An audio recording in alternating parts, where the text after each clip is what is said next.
Hello, everyone.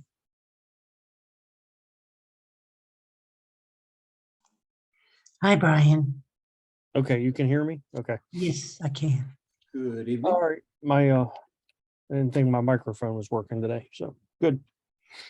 How's everybody doing tonight? Good.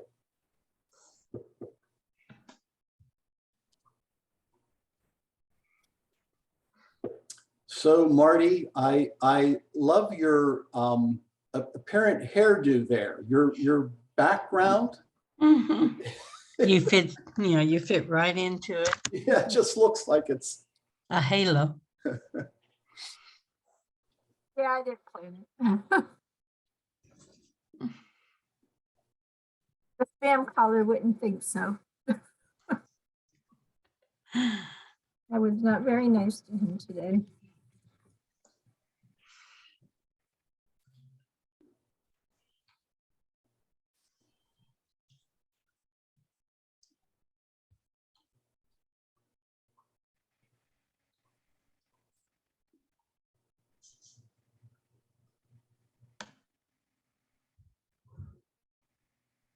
John, it's nice to see you back. Yep, it's good to be back.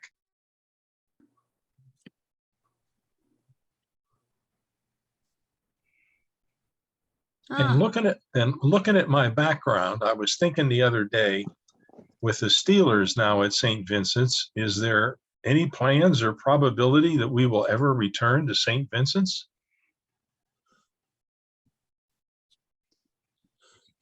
Well, the last thing I heard from them, there was the answer to that question was no. Okay, that answers that. Hey, thanks, Brian. I don't know why. And like you said, with the Steelers being there, you would think that it wouldn't be an issue at this point, but the last time I talked to them, the answer was no. I could reach back out to them again. I thought that was like, and I have no idea how long ago, but it just seems the last time you mentioned it was a while ago. Yeah, well, I've contacted them since then, on occasion, but every time I've contacted them, it's always been, we don't know when we're going to allow people back into the buildings on the campus and stuff like that. It's always been an excuse since then. I really think that it was just they've managed to use it as their excuse to not have us back, because they charge for their rooms typically, and it was a huge charge. And they always gave us the room for free because we had been there doing that for so long and everything. And I think it gave them the opportunity to not have to give us the room free anymore. I really do think that was their ulterior motive.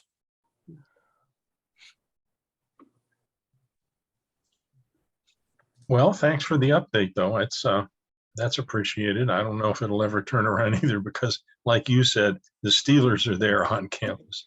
Right. Whatever. We just go forward from there, I guess. I will I'll send them an email. I'll send my contact if she's still the person in charge of that. And see what they say. It don't hurt to ask. Nope, sounds good.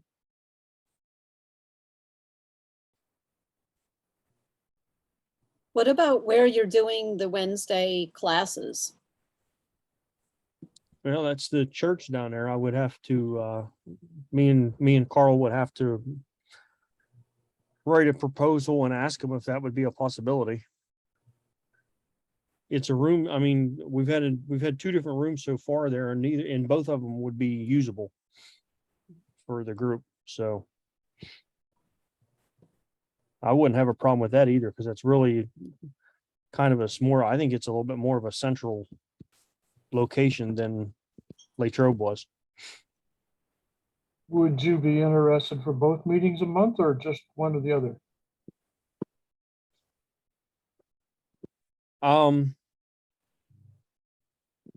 I don't know. I don't have a problem with meeting there for all three of our meetings at this point.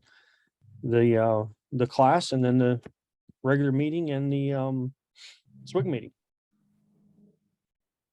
Is the Ligonier Town Hall not accepting visitors? I'd have to double check. I can definitely double check and see. Church wouldn't have, I'm fairly sure the church wouldn't have a problem as long as we didn't hit anybody else's day of the week, day of the month. Right. Or even if we could get, if they didn't want to do all three, if we could just get one additional one, you know, get our regular WPS meeting at the church would be nice. And we could do this one, continue this one as a online meeting or something. I think this one works really well online because of being able to share screens and stuff. There's a lot of stuff that we can do that was just difficult in person because I can never see the screen that well. Yeah. I have to agree with you, Beth. Well, Yes. Carl, why And don't you, Yeah, it's easier for me to travel to my computer than it is to get in a car and go someplace too, because I do have a problem right now. Margie, that's a good point. It's well taken. Yeah, I'm always running late, so you know where I lie on that one. But Yeah, Yeah, and I can't sit and have a drink at St. Vincent's while we talk.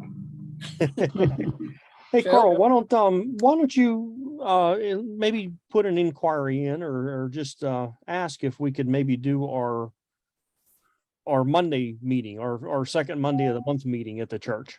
Would you guys all be like interested in meeting in person at this point? Yep. I think so. no. No, it'd be too hard for me to do.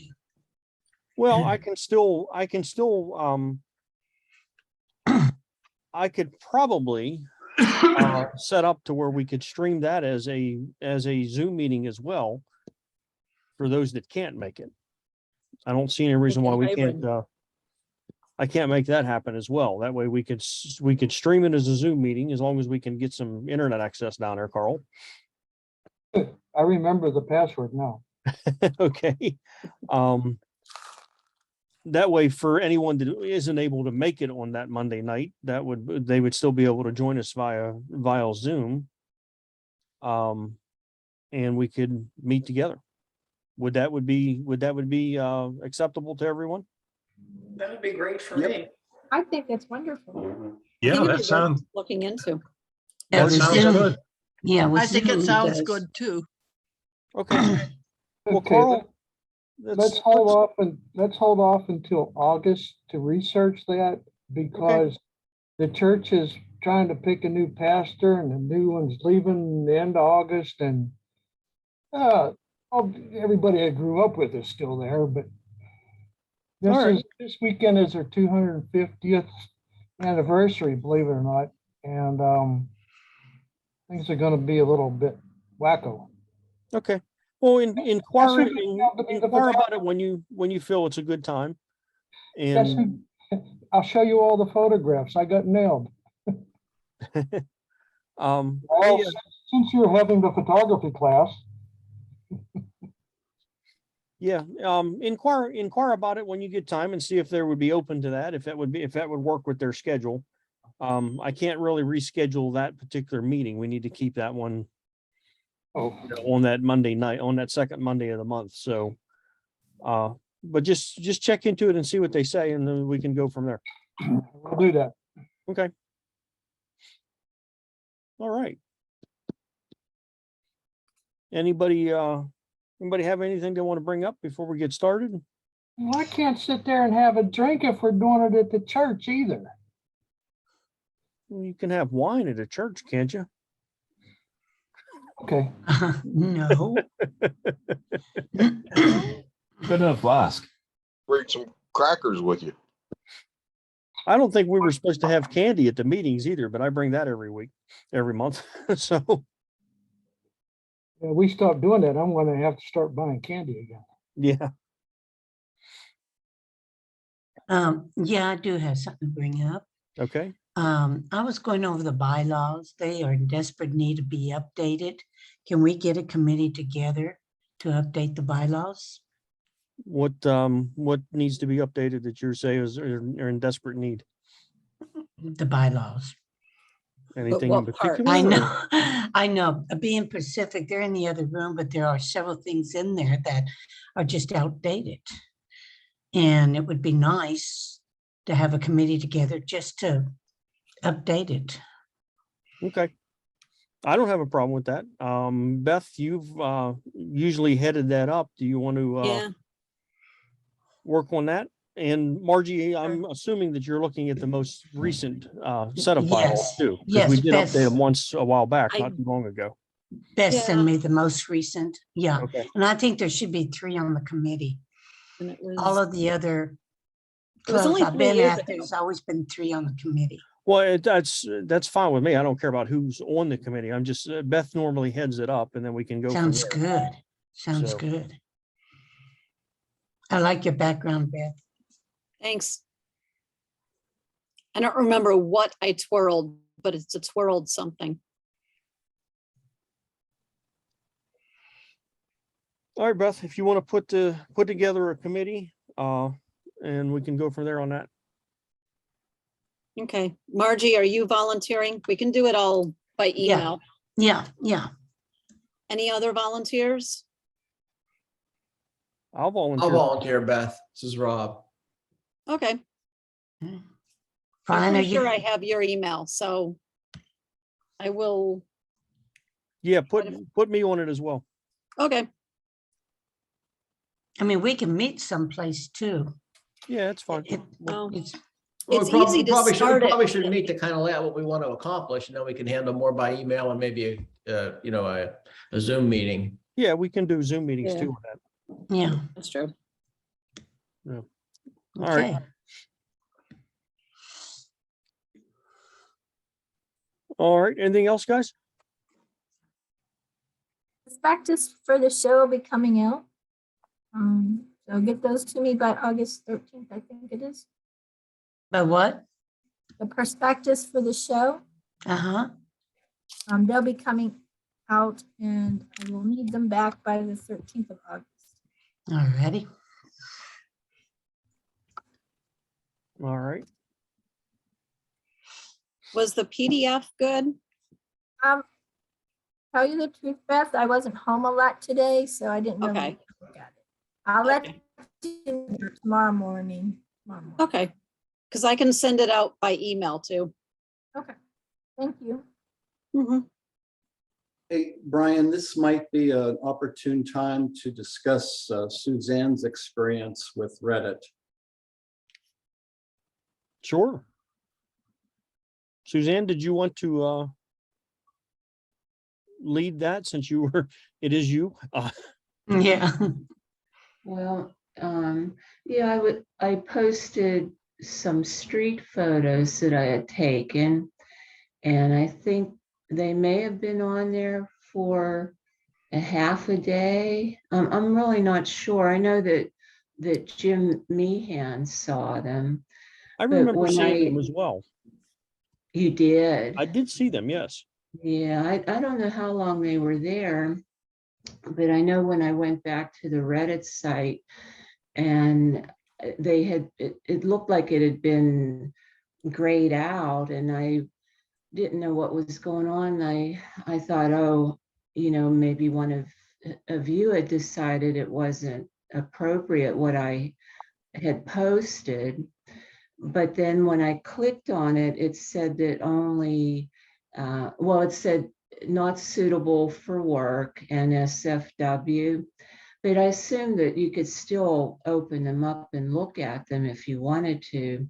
But when I clicked on it to open them up, it indicated that only I could see them and the moderators.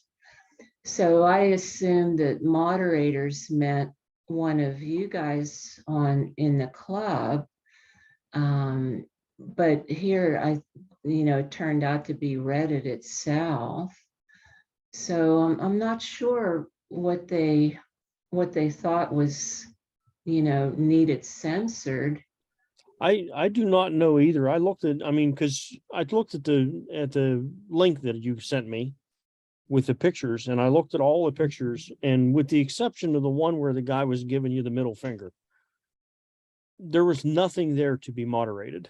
I don't understand why they moderated them, because Yeah. I look at Reddit in general, not just our website. I look at Reddit in general, and there was nothing that you posted that's half as bad as the stuff that I see on Reddit that is not listed as a not suitable for work item. So I was very, very confused by that. I know that in our group, there's only, I think, 3 moderators on the page. It's me, Beth, and I think Marty. Yeah.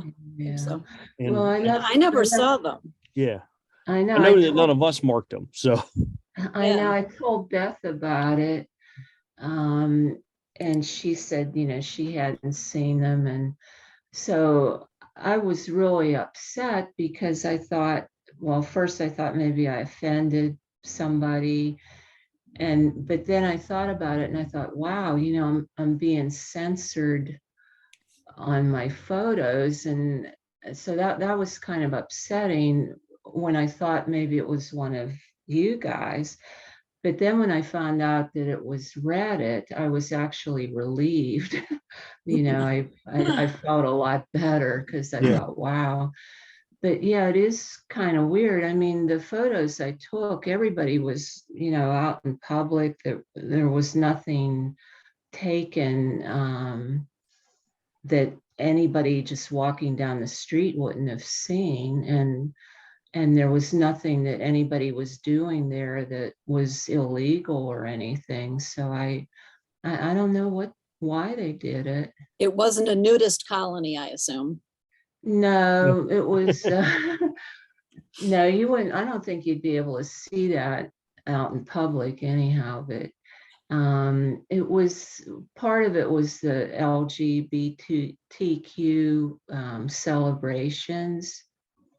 And so I was a little worried about that because I thought, well, maybe somebody thinks I'm exploiting them, but I didn't look at it that way at all. I looked at it that they were actually having a good time and listening to music, and they were wearing colorful outfits, and it was just a happy time.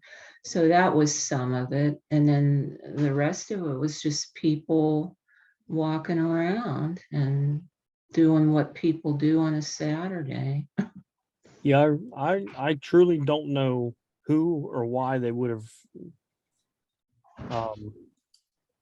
done mark those as an issue photograph, because like I said, I look at Reddit all the time, and the stuff that I see on there, your photographs were like taking pictures of Bugs Bunny compared to that. Well, I mean, I really. didn't mind, getting the NSFW rating. I could have lived with that, but when they actually banned people from seeing them, that's what was upsetting. Yeah. But, knowing that it wasn't anybody in our club that did it, then I was okay. But for a while there, I was pretty upset about it. But since we have a like semi-invisible group, how is somebody else doing that? That's another thing I didn't understand either, because if it was only posted to our group, it shouldn't have been moderated by anybody other than Right. us. Yeah. I was confused by that as well. Have you tried to repost them? No, I thought about it, but then I was a little afraid. I didn't want to get the club into any kind of issues with Reddit, that they'd want to throw us off the site or something. It would be. Now, I did look into making our group a group that allows NS or the not for work not suitable for work pictures, and I can do that. But all the members would have to, if there was anything listed as a not suitable for work picture, all the members would have to have that turned on their system, on their own personal login as well, to see anything that would be deemed that. But there was no reason for any of that to have been marked. I can tell you that from what I see on Reddit on a daily basis. I don't know. I was very confused by that. Well, I mean, that's not going to stop me from posting stuff in the future. You Yeah. know, I don't think I'll post those again, but like if anybody wanted to see them, I could send you a link to the Dropbox, you know, if you wanted to Why don't take you- a look at them. Suzanne, why don't you do that? Send that link to the Dropbox send it over to Beth. And Beth, can you put that into Sunday? And I want you guys to take a few seconds and click on that link and look at her pictures and see if you see anything there that would deem Reddit censoring that. I see nothing at all. And Jim, you looked at the photos. I assume you see nothing at all as well. Yep, you're right. So yeah, if you wouldn't do that, Beth, Yeah. put that I'll link have up. to wait until I get my desktop back, though. My operating system died. Oh, So it's at Best Buy right now. no, I don't- can look back through my emails. I'll pull that link and send it to Beth. Oh, okay, thank you. I'm pretty sure I still have it. All right. But yeah, I Yeah. would like to see other people's opinions on that as well. Just you know, at our next meeting, we'll bring that up and say who looked at the pictures and what do you think? Do you think there was any reason to have them censored? And just because I jumped over and I just did a search on Reddit for Pride Weekend, there's a recorded live video from Seattle that's half an hour long of somebody walking through all the stuff in Seattle. And there were a few outfits that, let's just say that you're not going to find them in the mall. And I didn't see any NSFW on that either. Yeah. Now see, that would be, and if it is, it's a badge. It's like a flare, like we put on our pictures. It Yeah. shows up as an NSFW flare. So I don't know. I was very confused by that, Suzanne. I really was. All right. Well, I mean, it's okay. I'm just glad it wasn't us, you know. Yeah. that No, did it wasn't because us. I thought it defeated the purpose of doing a street photo, you know, if you couldn't Yeah, absolutely. put. Yep. But anyhow, that was the issue that Suzanne had, that we don't know why she had it. So, all right. Anything else from anybody before we get into whatever's next? Let me pull up my PDF here real quick. Tonight Jim's going to be talking about Luminar AI and Neo, I assume. Yep. Okay. Next month, Marty at our regular meeting will be talking about how to build and use a light box. And Jim, you got next month as well on photo pills. I think that's right. Okay. All right. So that's what we got going on over this month and next month. Don't forget, we got the show with the information that's coming out in the prospectus that'll be coming out. If you want to participate in that, I hope we get some participation. And I'm actually considering putting something in that show myself. So It doesn't have to have a dateline, does it? I mean, Sorry? you know, taken in the last 3 years, taken in the last 15 years. I don't care. During your lifetime. Yes, taken in my Yeah. lifetime. I think it should be. I think it should at least be a picture that you took, Margie. Other than that, I think we're okay. Doggone it. I was getting to that. You cannot use Ansel Adams pictures. Dang. Hey, Brian, I missed the last monthly meeting. Did we schedule a photo walk for August? We have, did we? I don't think we did, guys. No. If we did, it would have been in Sunday's thing. I don't I don't think we did. We think talked so. about the prison, but. Yeah, the we bot- throwed out some thoughts and ideas, but I don't think we settled on anything.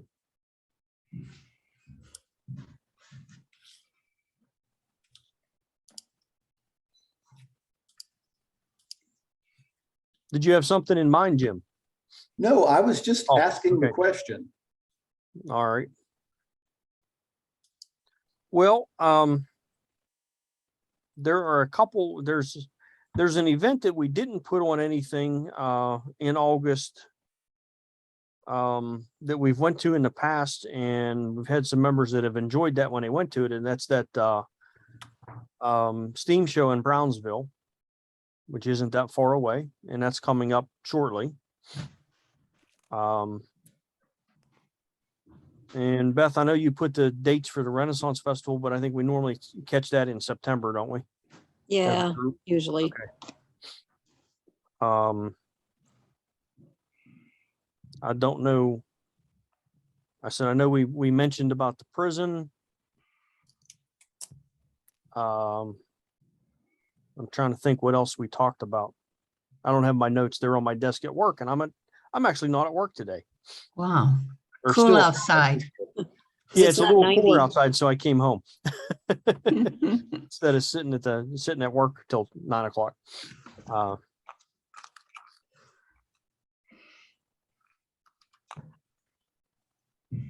Yeah, I can't think of what else was mentioned as far as a outing for August, but we can look at that. Well, when we get started here, I'll get the date for that Brownsville show if anyone's interested in that.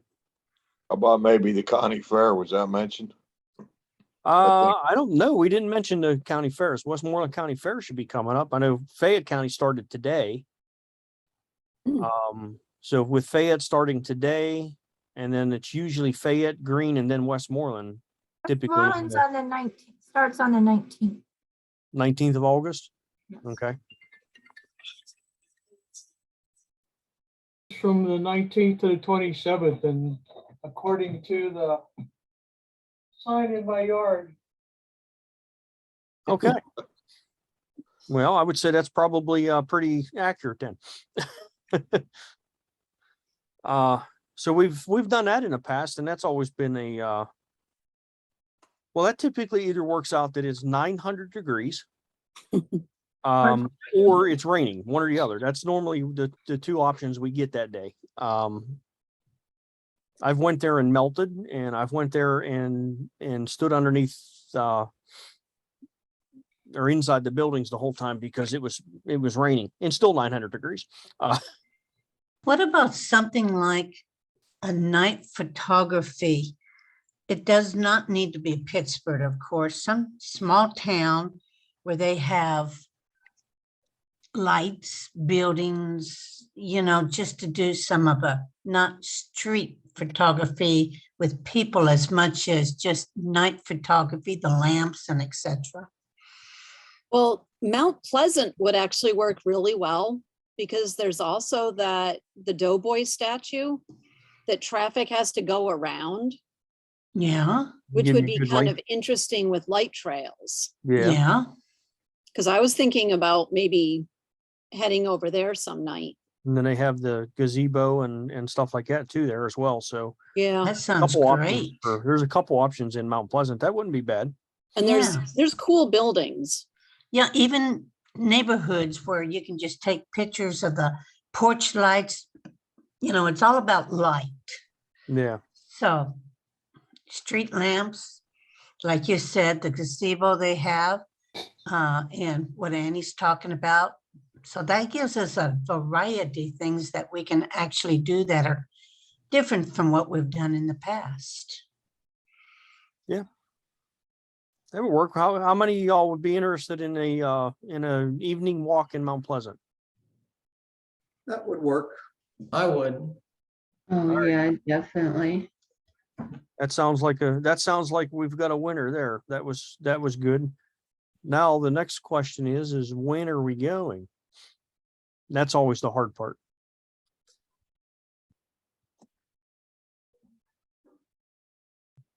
Would be August, right? It would be August, yes. Hmm.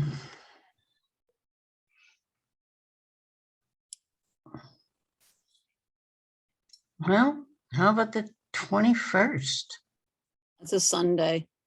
Mm-hmm. Well, what, y'all have a problem I with, would think a it's Saturday would night. be more Well, it would- interesting. yeah, okay, where, see, we have the 20th, the 21st.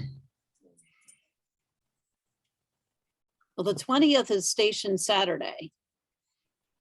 If that still works for Marty. You're muted, Marty. I know. I realize that. I mean, we could move, because I was actually thinking about doing a night one in August. So. Well, would you work. could, So you could you- incorporate that into the 20th then for your Saturday and do it as a night one. There you Yeah. go. Problem about that? solved. Okay, All right, guys. 20th. What time? It's good to get there a little bit before sunset. So I think, what does it get? 8:30-ish? What time is it now? By 7? August, it's not going to be 8:30 though. It'll probably be more closer to 8 o'clock by that time in August. So maybe around 7? 7 or 7:30 would probably be a good time to meet. Yeah, probably 7-ish, just so that you can Yeah, catch that sunset type of. find some of the cool buildings and stuff while you can still Yes. see. What was the date again? The August 20th? 20. August Yeah, I 20th. can't make that date. I'll be out of town. Aw, So sad. and you missed the I other missed the one. Pittsburgh one too with my finger injury, so. Yeah, Yeah, I missed the Pittsburgh one also. Do you want to do a rain date of the following week just in case? yeah, probably. Well, if it rains, I'll be there. Okay. Does that work for everyone? Yeah. Work? What, All right.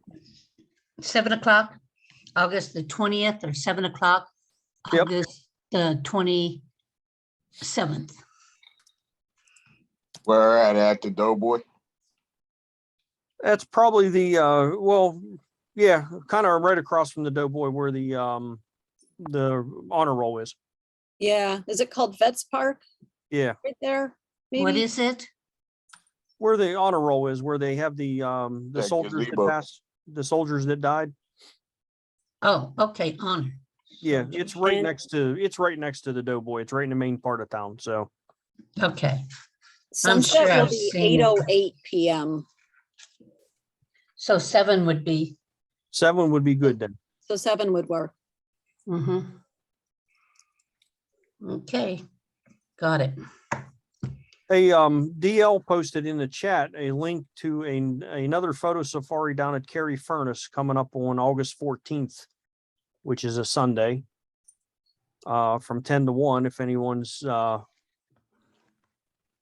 interested in or thinking about that, I think I'll probably attend that if I don't have anything else going on. I think that'll be a good one to go to. So that link is in the chat right now, guys, from DL. Thank you, DL.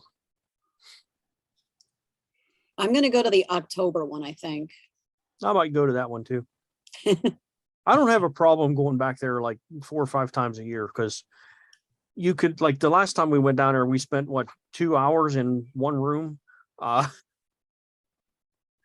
And we spent almost our whole time in one room down there the last time we were down there. And there's no issue doing that. So that's a place that you can go many, many times. All right. Okay, Carl has, I'm sorry, Oh, go ahead. Carl has the tips and tricks tonight. Okay. Oh, No, not O. You're saying fast, Carl. That almost sounded like Carl was surprised by that. Oh, I do. it's July, isn't it? Yeah. You better think fast, Carl. Hey, So, yeah. Carl, we'll hold the tips and tricks off for a little while until you figure out what it is you were going to talk about. Well, I'm going to give you one right now, and that's Nikon is definitely exiting the DSLR market. I've seen that a number of places, and Jim has a post on the chat that Petapixel has picked up on that also. I follow Nikon rumors, which seems to get quite early, quite accurate, and that's been discussed for quite a while. And I believe it's in Europe somewhere that Nikon has actually made the statement.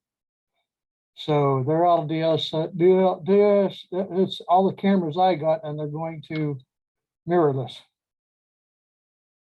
They got a huge selection of mirrorless lens, and everybody else is making lenses for Nikons, and they are cheap in comparison. Cheap, cheap, cheap. The other people who are making the lens, not Nikon lens themselves, are mirrorless, correct? No, they're basically Chinese companies. Nikon has their own line of Mirrorless almost lens. 30, 40 lenses in that lineup now.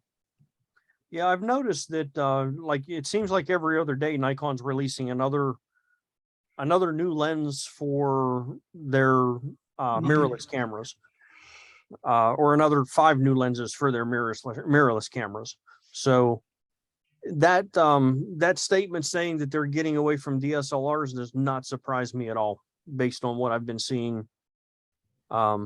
I haven't seen that particular statement, but it doesn't surprise me based on what I've been seeing from Nikon. And when is this supposed to take place? How? I believe, yeah, Carl, I believe you're right. I believe that they're in the process of phasing that out right now. There are no other lenses in the works that anybody's admitting to anyhow. And Nikon has such a broad range the whole way from 800 down to sub 50s on the market right now. So there's just no gaps in there that would be worth the development time that for the low amount of sales are going to get. Yeah. And, Definitely a marketing decision. and also you to have no consider idea from a when? business point of view, they're going to make you rebuy all your cameras and all your lenses faster than if you just bought new lenses. So from a business point of view, it just makes sense. That's why everything's going mirrorless. Yeah. Yep. I agree with that too, DL, that they're going to necessitate, if you want to continue to buy new Nikon equipment, you're going to have to switch to mirrorless. And they'll probably phase out the usefulness of our older lenses and tell us we have to buy new lenses, would be my guess. Planned obsolescence. They make a pretty good converter to go from a normal or a current DSLR lens to a mirrorless camera. And those are getting, I wouldn't say rave reviews, but they don't seem to have any problems. And there are actually now 3 or 4 companies making compatible converters to go from a normal DSLR. I can't say that. Yeah, DSLR, yeah. Thank you. A normal one of what she said to mirrorless. To mirrorless, yeah. Alan, That's an F mount if you want to use that instead of DSLR. hey, Alan, you have switched, or I don't know if you've switched, but I noticed when we were out at the Old Bedford Village, you were shooting with the Nikon Z6, I believe it was. That's 7, yeah. Z7, okay. So what's your what's your thoughts on that particular camera? When I had it up at Latrobe Airport for the air show, when you're on like continuous low or continuous high, when the shutter goes, when you're looking through the viewfinder, it just goes black. So that's one of what I think is a drawback, because you want to jerk at first. You know, you're like, oh, what the hell happened? Yeah. I have one mirrorless lens. All the rest of my lenses, I use the FTZ as adapter. And honestly, I think them lenses are sharper on the 7 than they are on my 850. Why, I have absolutely no idea. Oh, he's going to make me spend money. I know, Alan. I've been looking. Marge at the last meeting asked me how close I was to that horse when I took the picture of that eye. Well, Yeah. I didn't really pay that much attention to it, but I did a mushroom, and with that mirrorless lens, now this is just an f4 lens, their kit lens. I was 9 inches away from it. That was how close I could get. God, how nice. So how many of you have, I know, Marty, you've got a mirrorless camera now. No, I don't. More. Oh, really? Mm-hmm. I did not receive that update. Yeah, no. I It missed that turned out- memo. It turned out to be a gray market and I sent it back. Oh, And then You're it's a long, kidding. you know, it's the whole, if it could go wrong, it's going wrong with Marty. okay. So I went and I got a 90D. And when it came, it belonged to someone else and they registered it. So I couldn't register it and it voided all the warranties for it. So I'm sending it back. So right now I'm still with my 60D. Okay. But Okay. I do have the battery grip and a converter adapter ring available that I cannot send back for the R5. So, Rob, if you need one, hit me up. Rob, you have the R5 or the R6? I have the R6. R6. I've had it for, yeah, I've had it for about a year now. I really like it. I like it much better than the standard SLR camera. Anyone else shooting with a mirrorless right now? Yeah, that's right. Jim, you've Jim. had a mirrorless forever. Well, you don't count. Yeah. For me, that viewfinder was really bothering my eye. I would end up with a headache afterwards, but I think it had to do with my concussion and with my eye problems that I'm having now. So the R5 was really messing with my eye anyways. So it was kind of like a loophole to get me out of it. Okay. And then the new update, Brian, is I won't need your help on fixing my Jeep because I went and bought a new one. Oh, I missed that memo too. Well, that just happened this You buy a brand new one or Yeah, a brand new one. all right. Did you get a Rubicon? No, I got a Willys. Oh, hey, that's cool. Willys are nice Jeeps. Very good. Well, she got rid of her camera and got a Jeep. I don't know. I can't complain about that project. All right, so we have a few people that are shooting these cameras. What if we throw a couple minutes from each one of you guys in over the next few months of what you think of your mirrorless camera? Just a ups and downs, plus minuses of, like 5 minutes as part of the tips and tricks. You can be the second part of that. Would you guys mind that? Love it. I think there is several of us in this group at this point that are thinking or considering moving to a mirrorless camera. So maybe a few words from you guys would be helpful in choosing one direction or another. I know Dennis has the R5. Okay, yeah. Yeah. I mean, I'm just saying, like 3 or 4 minutes and say, hey, I like this, I don't like this. Would you guys, those of you with the mirrorless cameras at this point, would you mind doing that over the next few months? No, not at all. Okay. It don't have to be anything planned out or anything like that. Just, at the meeting, say, hey, I want to give you my thoughts on my digital camera, So I know like slideshows or anything like that. We don't need none of that. Just a few words just to kind of give us an idea what you think personally of your experience with your mirrorless camera at this point. Okay, just let me know what meeting you want me to do it at, and I'll be ready. Okay, Margie, do you want to kind of coordinate that with your tips and tricks as well? Shoot, yeah, they can do that. Right after tips and tricks, because we're filled up this month on tips and tricks. But yeah, if we can definitely do it, just y'all let me know which one is going to do it, and I will definitely have you in there. Who wants to do And- next month, right after the tips and tricks, to take 3 minutes to talk about your camera? I'll do that. All right, so we got Alan for next month, and then we'll schedule. I you. already got a minute and a half done. Yeah, you got a minute and a half done already. So Can I ask Ellen a question real quick? Which one did you say you had? The 7C? Me? Yes. I have the Z7. Okay, you have this. Ugh. And is it lighter weight? Oh, yes. Yeah, Yes, that's what I can thought. attest to I'm that. comparing it to the 850. The 850 is like carrying around a brick. Yeah, well, Yes. my 750 is too. That's the reason I asked. Alan allowed me for about 8 seconds to hold it whenever we was out at the Old Bedford Village, and then he wanted it back right away. I don't know. I think he was afraid I was going to run off with it. But no, Or drop it. or drop it. More likely drop it than run off with it. I definitely can attest, Margie, it is definitely a lighter camera than the 850 that I'm carrying and that Alan has. So yeah. You're talking about mirrorless cameras? Yeah, Dennis. We're and welcome, Dennis. Yeah, we're Carl brought up that Nikon has,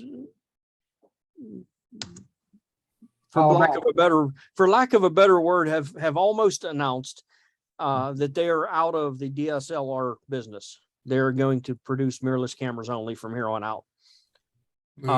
So we kind of branched that off into different mirrorless cameras, and you heard me ask if anyone would be interested in giving us a few words here and there on their digital camera, their mirrorless digital camera. Yeah. If you want, I have a Canon R5. Yeah. Well, you have the R5 and Rob has the R6, so maybe 1 month after another, you guys can give us, and like I said, maybe 3 minutes just to pros and cons of this is what I like, this is what I'm not happy with. Just to help those of us that are thinking of going to a mirrorless camera, maybe it'll help us make a decision. Sure. Okay. So. Just a heads up, Marty, you have next month. Tips and tricks. Another tidbit. On August the 1st, Nikon is raising prices. What a surprise. If you're a Nikon user, jump in. The number's going to go up. Yeah. Well, Carl, we took that into a long discussion about the mirrorless camera. So I think, is that all you had for tips and tricks? Yeah, I could talk forever on how much stuff is involved in that. Yeah. Okay. Yeah, that's all I really have at the moment. Okay. It's I'm good. going back through previous articles and whatnot. I'm doing 4 or 5 of them at least once a day, if not more. That's all I see at the moment. Incidentally, if anybody's interested in looking at the used market, I have about 4 or 5 websites I check daily. Huge, absolutely huge amounts of Canon and Leica equipment. It seems to be moving at the moment. Okay. I was actually looking on eBay for today I was looking on eBay for an RB67. So I have a Nikon 750 up for sale now. I can get you better access to that RZ. If you'll get in touch with me later, I'll get you 2 websites that the RZ shows up fairly frequently. In fact, I was looking at 2 of them, 2 different ones this morning. okay. All right. What is next? Jim, you have some news for us? Yeah, I tell you what, Brian, I posted links on the chat when we first got started. I think what I'd like to do is to hold off on those and go through the Luminar discussion. And then if we have time after that, go back to the news. We can catch a link or two. Okay. So if you haven't looked in the chat discussion, the links to the news is in there that Jim posted. So if we don't get to it, please check them out. And I'll also add them to the YouTube video under this description whenever I put them up. So all those links will be in the YouTube video of our meeting for this evening as well. If we miss them, you'll have them there. All right. And Jim, have at it. All right.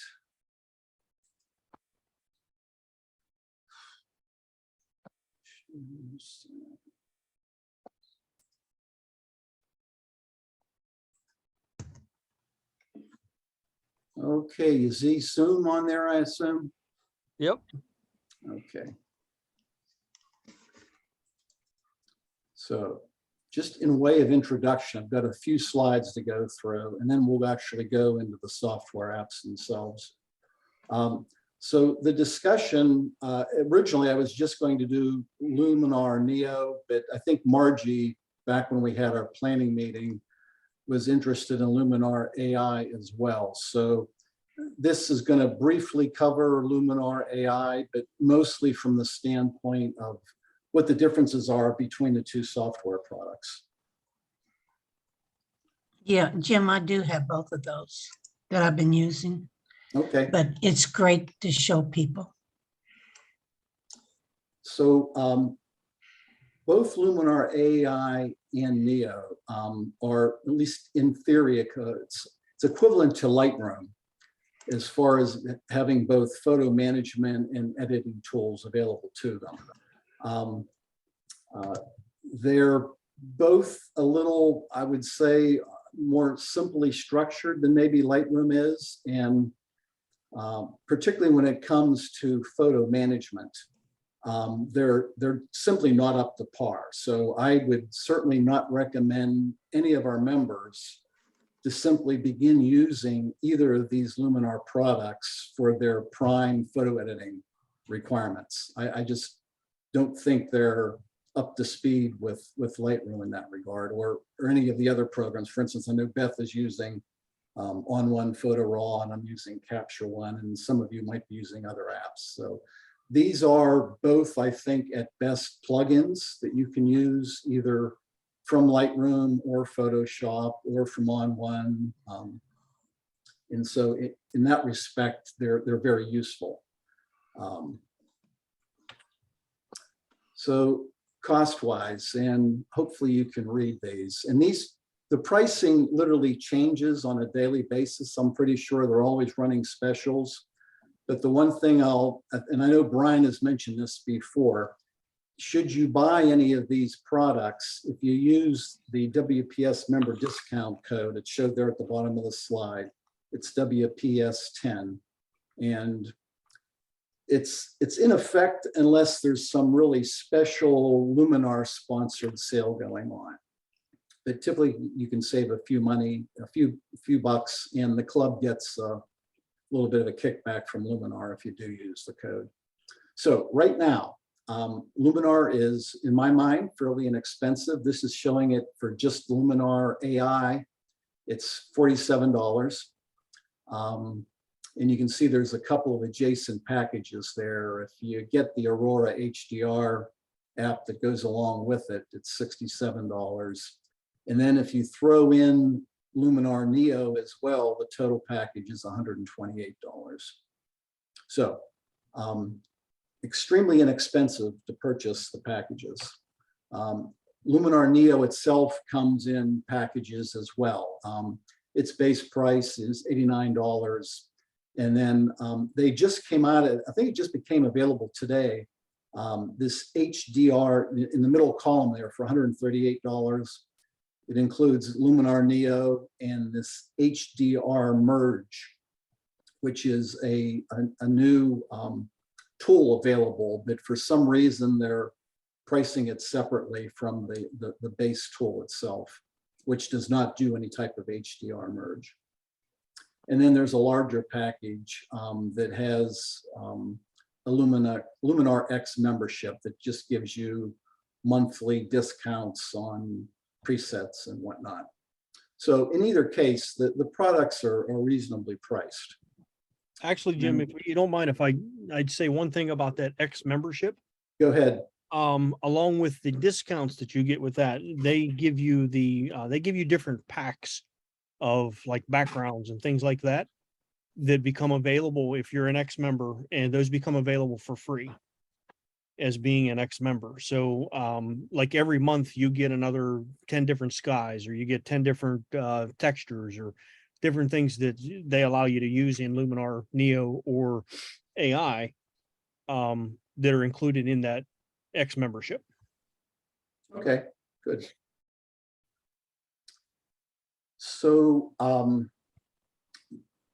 this table, and I don't want to spend a whole lot of time going through it, other than to say in general that Luminar Neo has all of the features that Skylum has made available as far as AI technology goes and the other editing features available in the software. Whereas Luminar AI is not equipped with quite as many of them. And Margie, you might be, I don't use either one of these on a regular basis. I own both of them. I use them occasionally just for the heck of it, although primarily Luminar Neo here recently. What I can tell you is if it would be my guess that Luminar AI, I would think will not be supported at some point going forward. It's under the hood engine, if you will, is a first generation for Skylum in these products, and they completely changed out the engine for Neo. And so Neo has more capabilities, I guess, under the hood to continue to come out with unique editing features. So if you were just going to buy one, I would buy Neo, but with this caveat. And we've mentioned, I think I've mentioned this a couple of times now over the last several months since Neo came out. Neo, and Brian, I'd be interested in your comment on this as well, and Margie. At best, Luminar Neo is a beta product at this point. And I guess in my mind, it's closer to an alpha product than a beta product. They're providing constant updates and bug fixes. I'll give them credit for that. I mean, literally every couple of weeks, they're coming up with another feature or another bug fix. But it's rough right now. It really is. Brian and Margie, do you want to address that at all? I can agree. I can agree with you, Jim, that Neo is a little rough around the edges. But as you said, I think there's an update to it, what, every 2 or 3 days or a few days or a week, or there's constant updates to it. And it's getting better. Yeah. And also, just as a quick side note, I don't know if you all know this or not, but the company Skylum is located in the Ukraine. So they're doing all this and also dealing with their country being in a war zone. So, and they're continually trying to update and give us new stuff. I get updates from them, some other kind of email that I get from them daily, because I do have that X membership that I bought from them. And I get an email every day with some kind of new update or new tip or new trick of how to use Luminar Neo. So there's new stuff going on with it daily. I do. Yeah, well, I do too. But I find that I use both AI and Neo. I prefer to do it that way because when one cannot do one thing, the other will be able to do it. Are you using them with Lightroom or by themselves? I use them both with Lightroom and Photoshop. No, I do not use them by themselves. They're, like Jim says, more like a plug-in. Yeah, I looked at them. I was going to buy it, but I got so confused between AI and Neo. I didn't know which to buy, if I should buy both. I don't think I would use both because I think it would take too long to learn both. And they're really quite going to be the new one, so I'm a little confused. Yeah. So They're easy. They're very easy to learn and they both work nearly identically as far as how they work. So with the exception of the masking that's in Neo,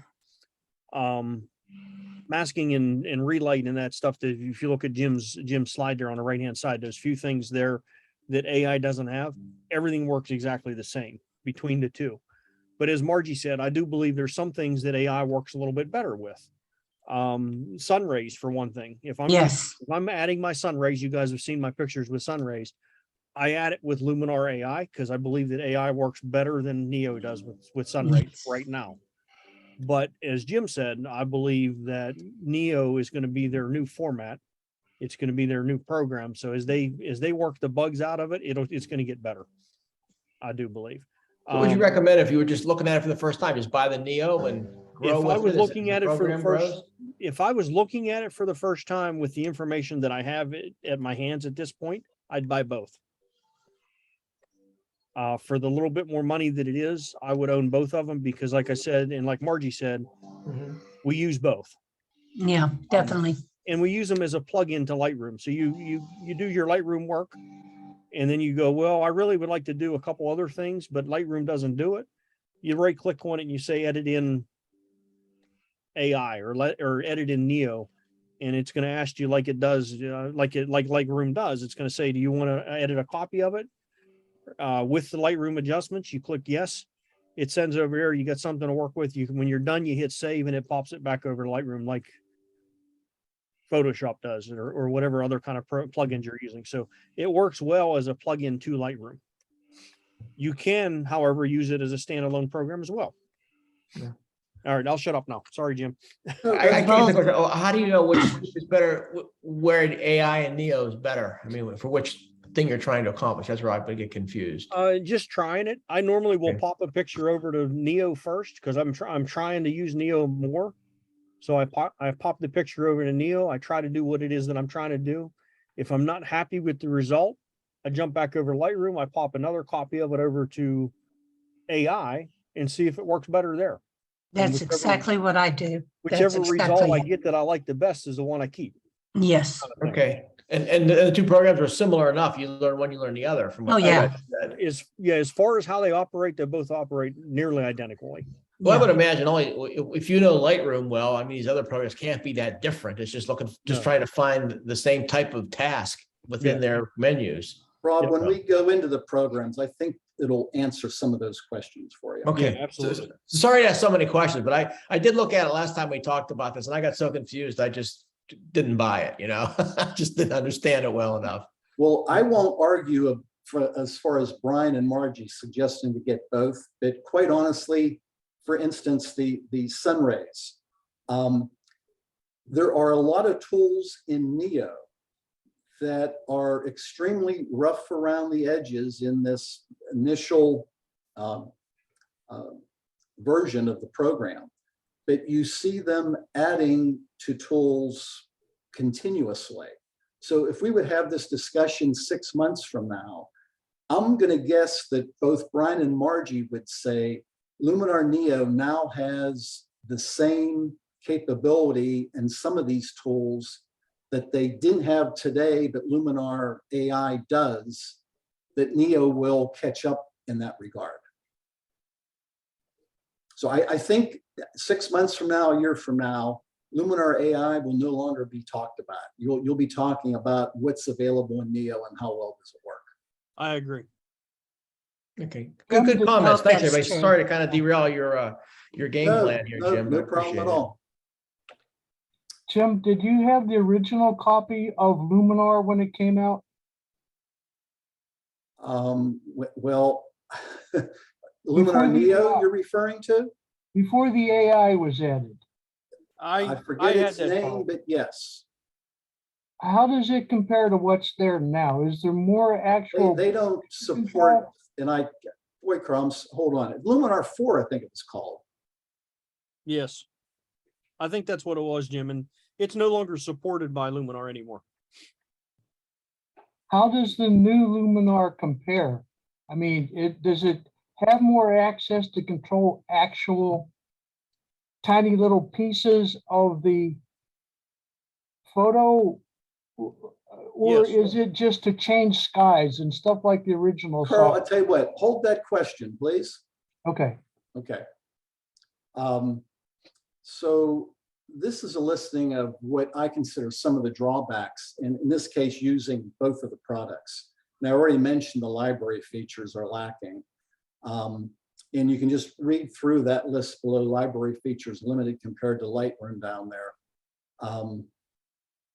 It's just very, very, very simplistic.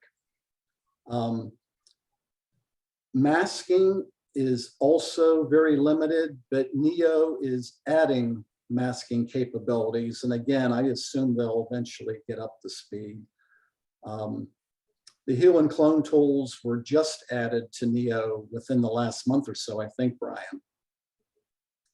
So we've already I've talked about some of the drawbacks, so this is just a partial list of them. Now, there are plenty of resources available on YouTube for both Luminar, AI, and Neo as far as instructional videos. And Luminar themselves have it, but I would recommend you go to either Anthony Morganti or Jim Nick's website. They're producing videos on a weekly basis on how to use the products. And both of those are primarily focusing on Luminar Neo now because that's what's been coming out over the last few months. And so I'm going to go ahead and open up both of the tools. Now, there's not enough time in, an hour. This is not, don't consider this to be a tutorial on how to use the product. I've picked out about 10 or so of the tools that are different, if you will, than what you're used to in Lightroom. Just to kind of show you what the applications are capable of doing. And in addition to these, obviously, both Neo and Luminar AI do all the traditional type of editing tool, or have the traditional type of editing tools available. And so I'm not going to edit photos for you. I'm going to open up some photos and just apply a tool to a photo just to kind of show you what it's capable of and what type of controls you have available to you. And yeah, that's it. Okay, hold on here. So I'm going to open up. So, oops, hold on, I opened up the wrong one first.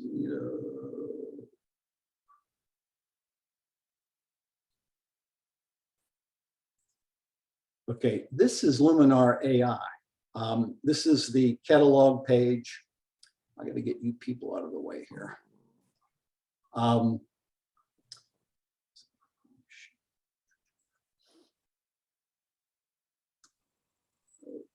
hold on. I just switched here. I wanted to go to this training catalog. Oh, I love those purple flowers. Okay, so I just imported a few photos just to kind of do the demonstration, but I'm going to do these photos in Luminar Neo, not in Luminar AI here. I just wanted to show you what the interface looks like for AI. So there's a catalog page, and you obviously can go over here and open up any of the folders on your computer to process photos.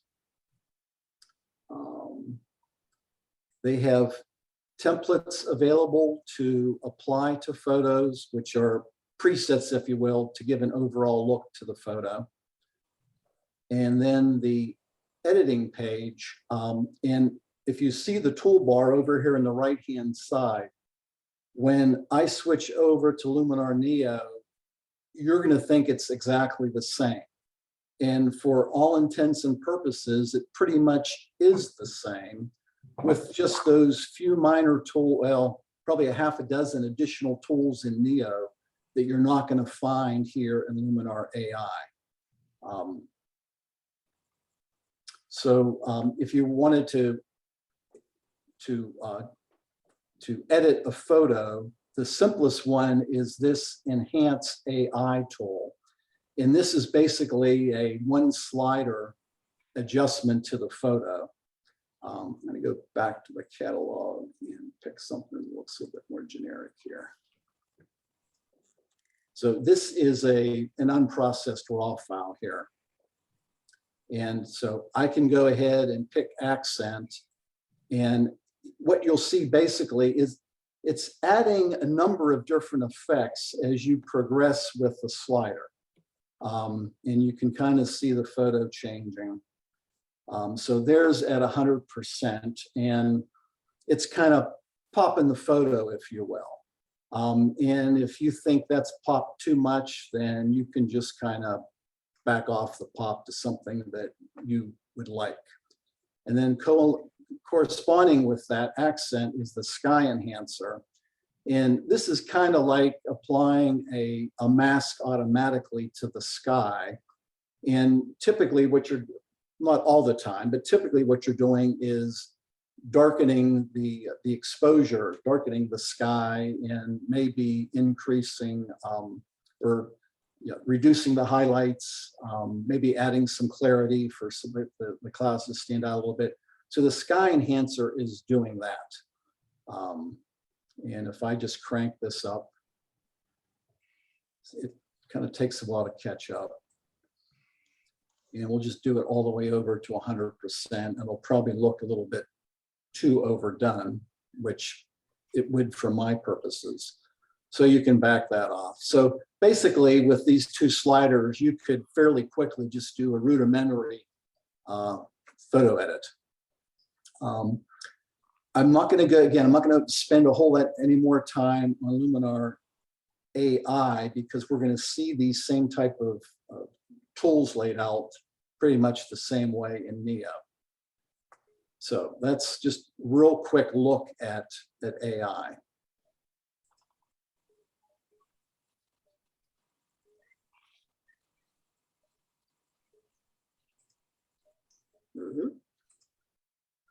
Oh, here's Neo. Okay, so pretty much the same thing. We're in the catalog section now. You can add folders to the catalog as you would like to. That's not unusual. So I just picked out a dozen or so photos to go through and show you what you can do with some of the tools. So you go from the catalog, and again, it also has a preset selection up here. You can add presets to photos if you would like. Here's a landscape. There's a sunset. Let's see. That doesn't look like much of a sunset to me. It kind of brightened up the buildings a little bit. Didn't do anything to the sky itself. But what I want to do is go to the edit panel. And we'll kind of work our way down. Neo does have layer capability that is not available in Luminar AI. But right now it's pretty simplistic. If you had two exposures of the same photo, you could overlay them and do some masking to bring out either the top or bottom, just real basic masking tools. A brush, linear gradient, radial gradient, that's about it. So people on YouTube who review the Neo products think that the layer, which was just added not too long ago, it's being developed, if you will, as we speak. So right now, there's not a whole lot you can do with it. We'll go down to the crop feature. There is a composition AI.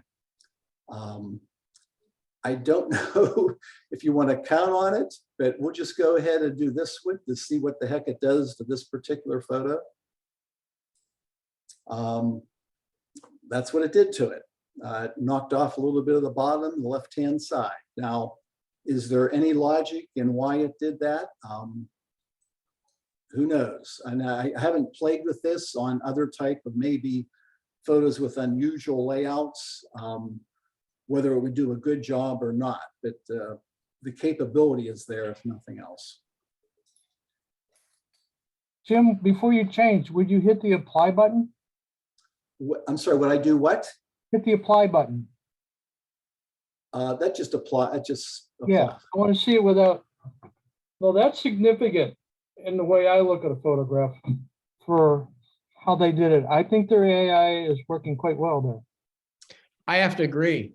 I kind of like the way I did with I found it distracting, some of that stuff in the foreground. It cut off just enough to take that distraction out.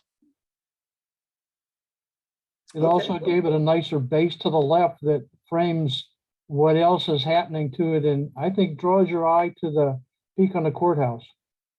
Yeah, and it's off center, which makes it a pretty cool effect. Mm-hmm. They're pretty impressive, actually. I like it. I might have to buy it now. You're selling me, Jim. I'm glad you like it. I just don't know if I'd want to apply AI to my crops. But Well, obviously that's a personal choice. Yeah, but I look at it like this. There's no saying that it's not all or nothing. You can apply that to it and adjust it from there. Just get another idea. And I think that's great. Yep. It's I it's a like nice to do the same idea. Experiment. a nice tool. Yeah, a nice tool to try. Check it out and say, well, I like that, but I want to add just a little bit more here, a little bit less here. Well, that's pretty much what I do in Lightroom. Yeah. I always hit the Yeah. auto adjust button and see what it does. Yep. Just curious. And then I go in and do what I want to do. And I got an idea where they went. And a lot of times I don't like what they did, but it gives me some ideas.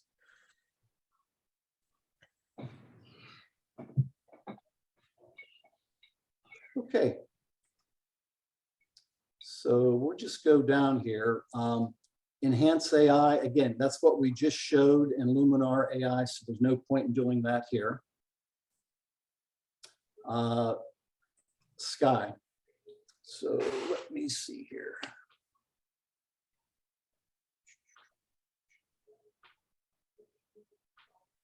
I guess we'll just go ahead and do a sky replacement on this one while we got it up. So it has a number of built-in skies. If you have your own skies, you can set those up so that they would show in here as well. There's any number to pick from. We'll just go ahead and randomly pick one here. And you have to give it a little bit of time to do its magic. And there it is. Now, that, if you look, didn't do too bad of a job, but I want to show you a different photo because it doesn't always work that well. So go back to the catalog. And I'm going to get this one, go to edit. And Margie, this photo will be used later on to show you the wire removal. But for right now, we're going to do sky replacement here.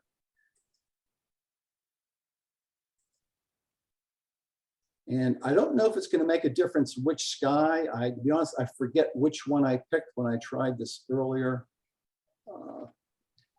But I think since this was kind of nighttime, I might have done something that's a little darker. Let's just see what happens here. Okay, now, can you see what happened? The support cables on the bridge, in a lot of cases, have been covered over by the new sky. And unfortunately, there's nothing that I'm aware of that you can do about other than to say sky replacement won't work on this photo. Now, will they eventually have a way to mask in or out, if you will, areas that didn't get selected very well with the AI feature? I would like to hope so. But obviously, this would be of no value to you if you wanted to apply that sky to this particular photo. So sometimes the wires are, note that the photo, the electrical wires are gone. The clouds happen to cover those over. Yeah. Yeah. Was that any sky select or particularly that sky? If you pick another sky, would you have the same type of problem? Let's try another one because I don't think I picked that particular sky previously. We'll go just do a nice cloudy thing here, see what happens. Same thing. There's different areas though. It's not necessarily the same areas that are problematic. It is on the right side of the screen, but not on the left. It's not right on either side, Rob, if you look closely. Oh, no, I mean, I know it's not right, but I'm saying the areas where the wires are missing is different in this photo versus the other sky, just a little different on the left side. That's what I'm saying. Yeah. Okay. But I don't think that really matters. Just yeah, if it doesn't work, it doesn't matter how it doesn't work. That's exactly right. But I'm just curious how that works. So that gives you some insight into what's going on with the program. Okay, so sometimes yes, sometimes no. Set that. Okay, well, I tell you what, this wasn't the order I was going to do it, but since I mentioned Margie's wires, I'm going to go to a different one here.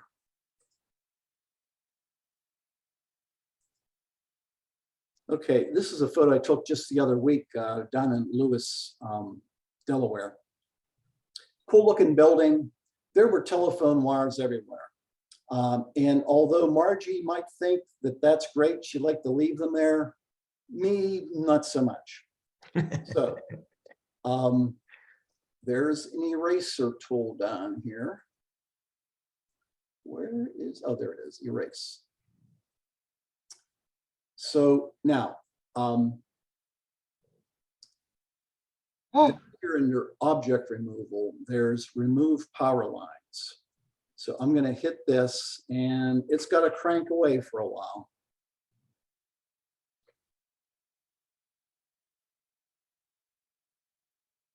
My alter ego must have been on the development team. Okay, now at first blush, that looks like it did a really good job. I'm gonna go buy it. Don't, well, okay, hold on here, Carl. Don't get too anxious. Where's my, I'm sorry. Margie or Brian, how do I zoom in? Control plus. Control plus? I don't know. That's what I would use. Oh, thank you, Dennis.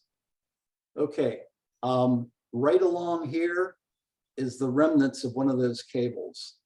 For whatever reason, it just didn't pick it up. But I guess it might have blended in with the side of the building too well. Right underneath those windows too. Down here, oh, there, Yeah. there. I didn't even see that before, Beth, yeah. How about to the right of that window or the left of that window, the first window?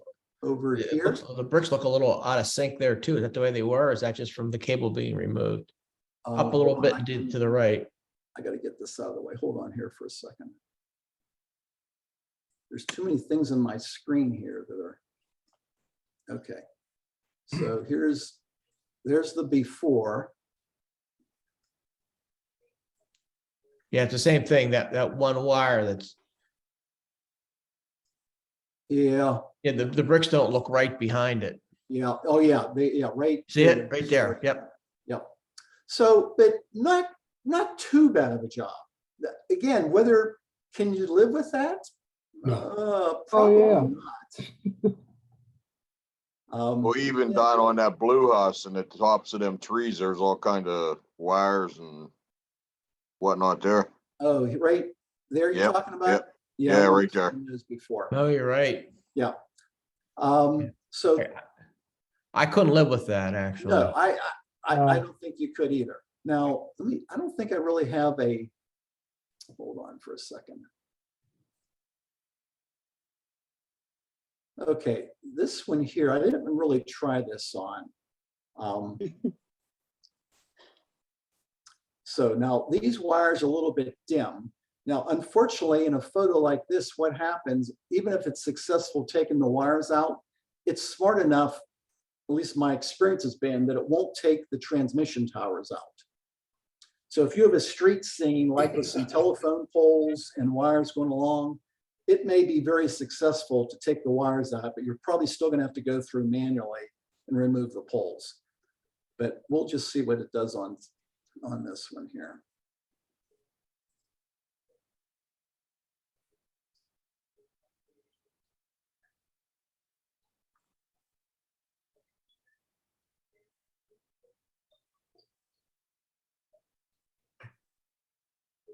It's thinking about it.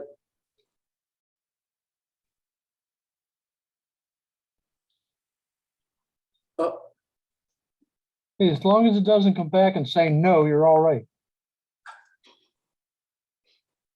Is this still running? Oh, there they are. They're gone. there it's off. Now, what? Oh, wow. So it took the wires out fairly well, but if you see what it did to the tower itself, it kind of picked and choose what it wanted to keep and what it wanted to remove. So it's got a little bit of a mind of its own, of course. Question to the group. Is there a And especially to you, Jim, is there a software out there that's better than this for removing power lines? I got a beautiful shot and there's no other way to get the shot without the power lines. I'll tell you, I don't know of any other program that does it automatically. Okay. Hey, Jim, with your cursor, because it is a brush at this point, brush over some of that tower. Oh, do you think it's a? Yeah. Do I maybe hit restore? No, because that'll put your power lines back in. Okay, let me see what happens.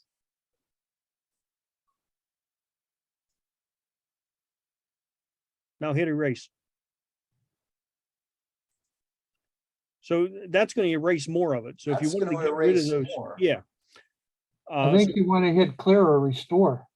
Well, then you're gonna put your power lines back in. But I if you think were in a that's right. situation where you wanted to take this picture and get rid of those, the poles, You could just use the regular erase tool for you that. can use the erase tool. And actually, I think if you just go through, I'm not sure if it would I don't know if it does a content aware fill or how it does the erase part.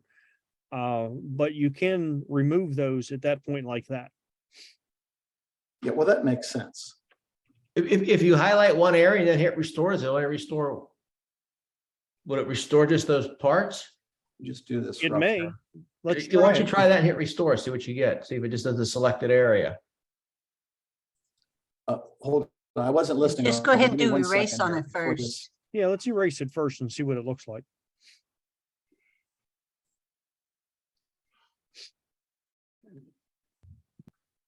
Boy, I didn't think the erase would take that long.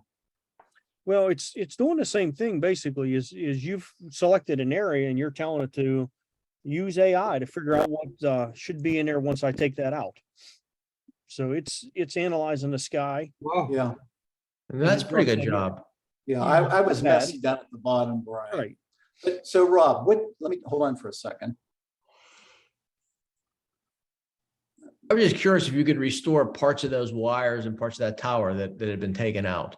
Yeah, I tell you what, I don't know. And rather than spend a whole lot of time trying That's to figure it out, let's just all acknowledge that there's issues with it. Okay, I'm fair enough. Yeah, there It was was, easier to demonstrate the last time before you hit the main erase, so it's not worth it now. If you don't mind, I'm going to move on.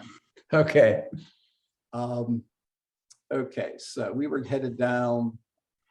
Well, let me just open up the develop tab. The develop tab is like you would expect it. Very similar to any of our photo editing programs. So there's nothing new going on here. How reliable the tools are, I really don't have much experience, but they're all there.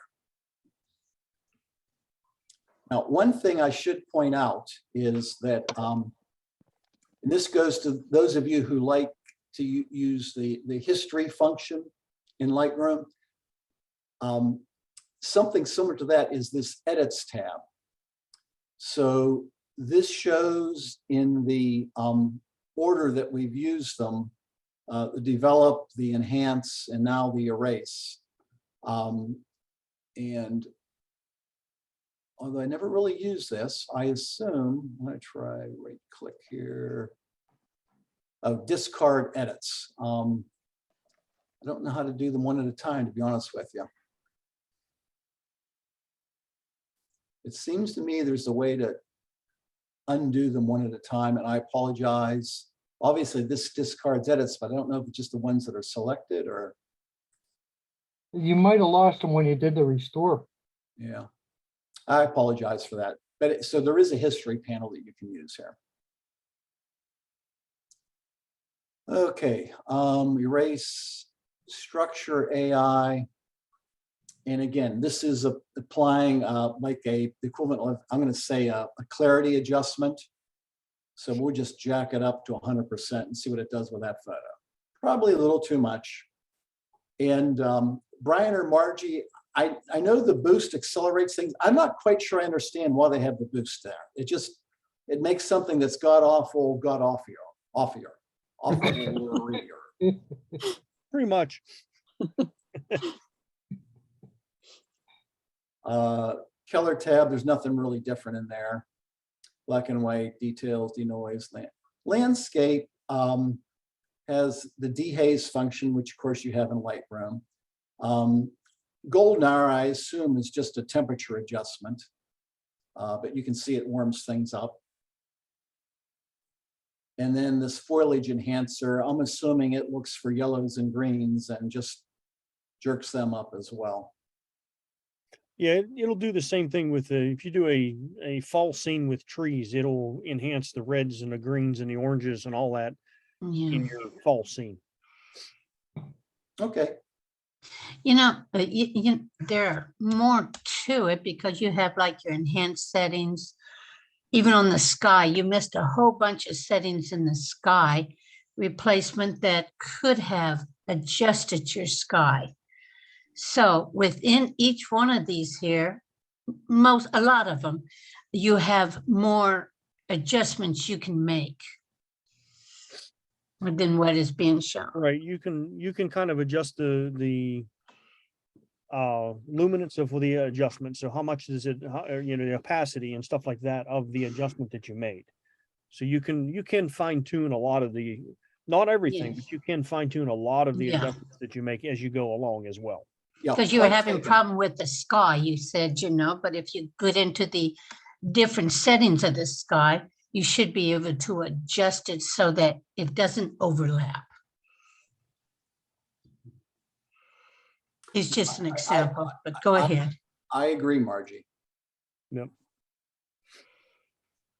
Okay. Hey, Jim, while you're at this point, if you go back up and click on the edits tab at the top. Yeah.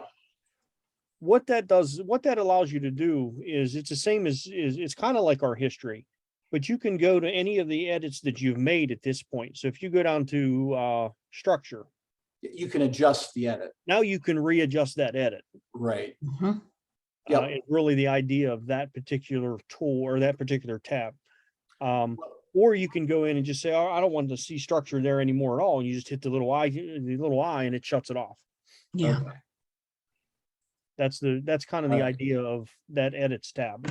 Well, you know what, Brian, the other thing that I didn't mention as far as the edits go that probably I should is, for instance, and I think this is true in Luminar AI, if you were to do any develop adjustments, that's kind of the last time you use that tool. You couldn't go back in and change them. But in this case, I can go ahead and basically do another, basically start from scratch development adjustment. So let's just say I add some contrast and open up the shadows for whatever reason. That becomes now another develop tab. So I've got the original develop down here that I did, as well as the develop that I did here. And they're completely separate. And of course, you can mask items in order to use the develop panel on different areas of your photo. Yep. That's actually nicer than Lightroom, actually. You can go back and adjust your adjustment. Yeah. Okay, so I've got a few more tools I want to. So we did the enhance AI. Oh, I want to do the relight. Hold on here.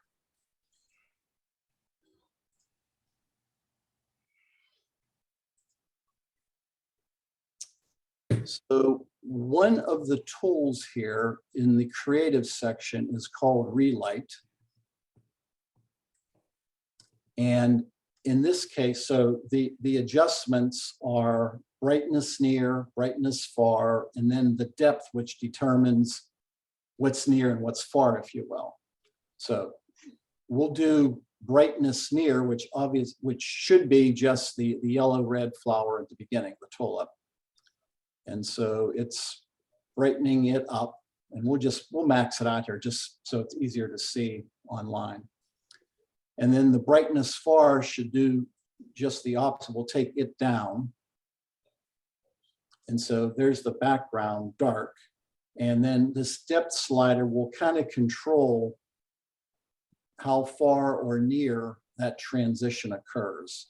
So we'll take it up And you can see there, it's basically, it's not seeing a difference. Whereas if I take it down here, it's applying all of that to the darkness to the photo. So it kind of determines where the transition point is between this brightness near and brightness far setting. So that, that's fairly simple tool to use, but you can see where its advantages are to try to have something stand out in the photo that you could do in Lightroom, obviously, with masking and whatnot. But this makes it it does the masking for you. And if you get a masking here, where it jumps down.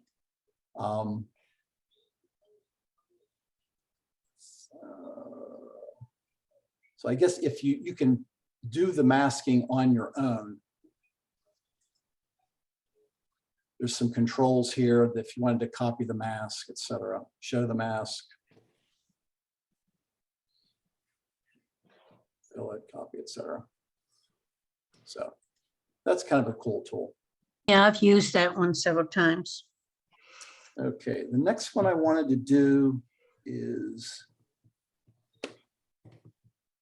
okay, the Sky AI, we already kind of did that with the bridge, and I kind of showed you the failure of that, but I want to show you a success. At least it's a fairly decent success.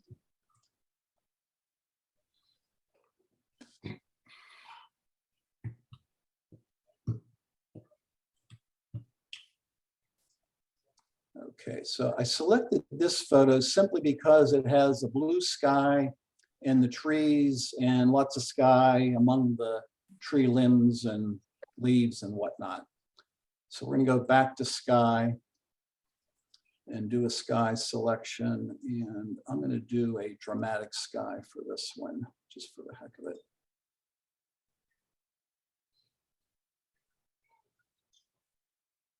So now, if we zoom in, I'm not saying you won't be able to find some issues. I didn't go through this with a magnifying glass, but what I wanted you to notice is it did replace the sky in the areas among the trees a lot better than it did with that bridge photo that we showed earlier. And there, if you get into the, sky adjustment and etc., you should be able to adjust it even more.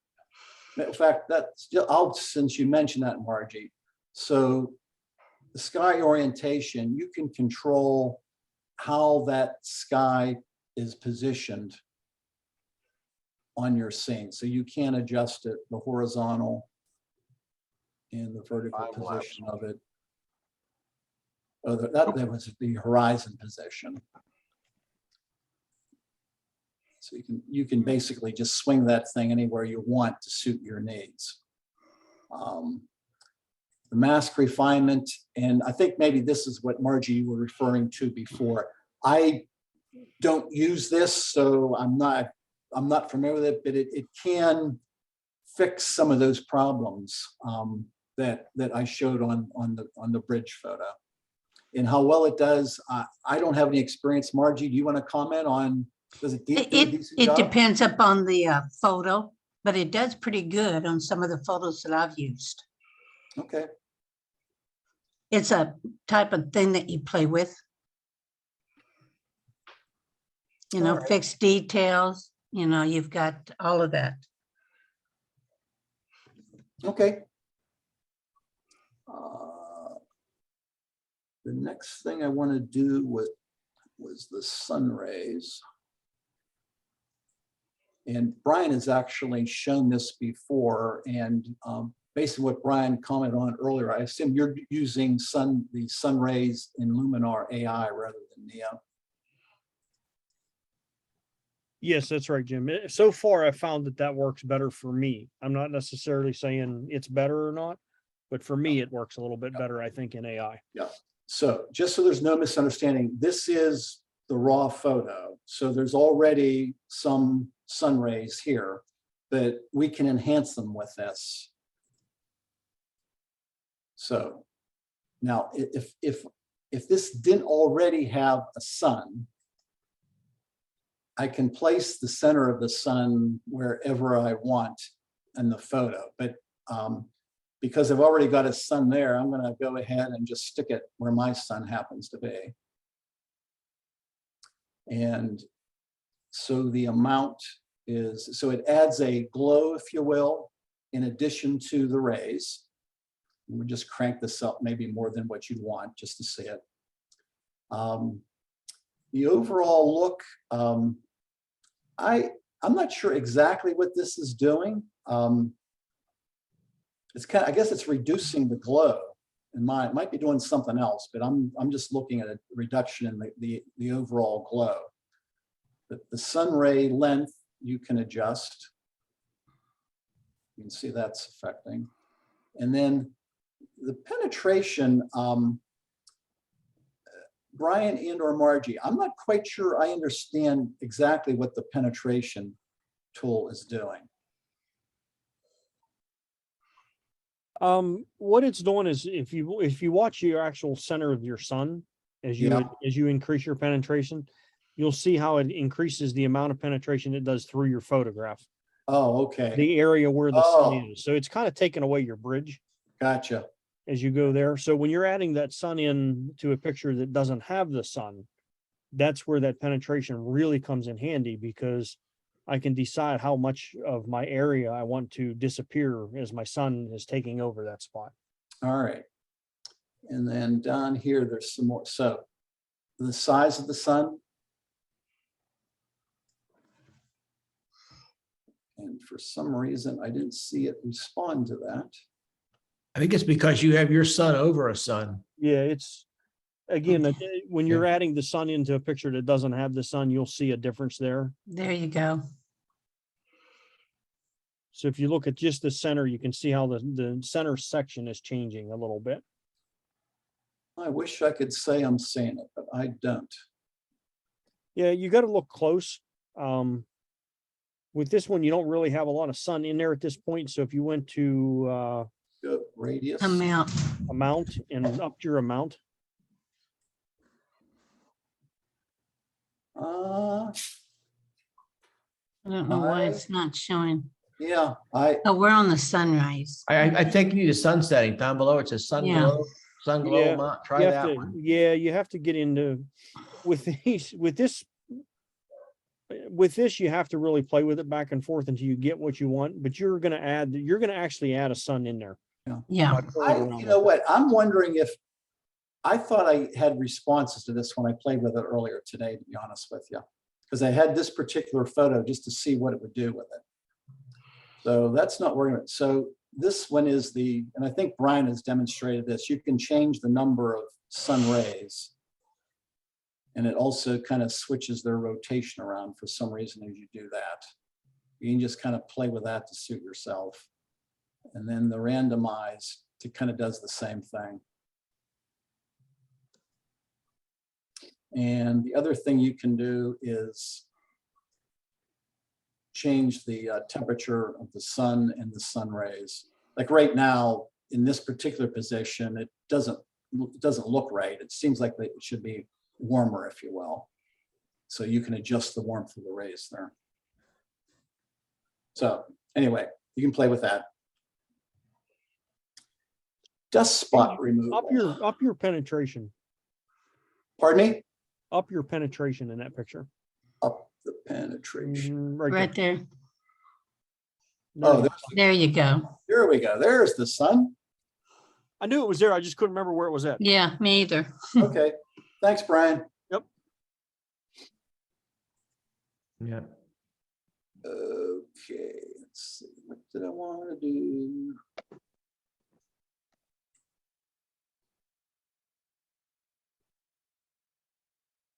Oh, sure. I thought I had picked a photo with a bunch of, oh, it's this one here. I'm sorry, I got to get rid of the sky.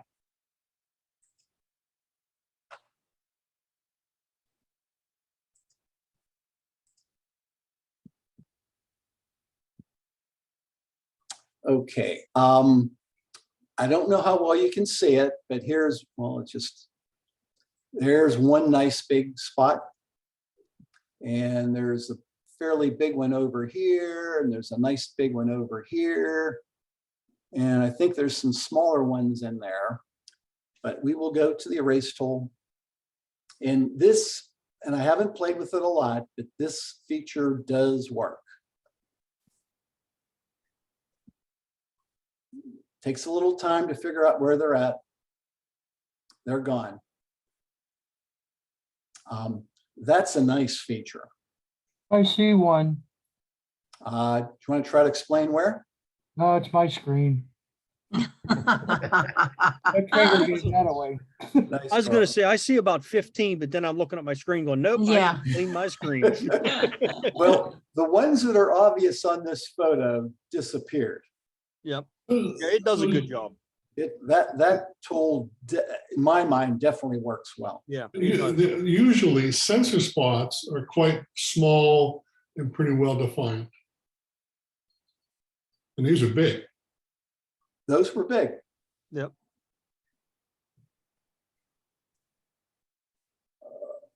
Okay, I want to go to Mask AI.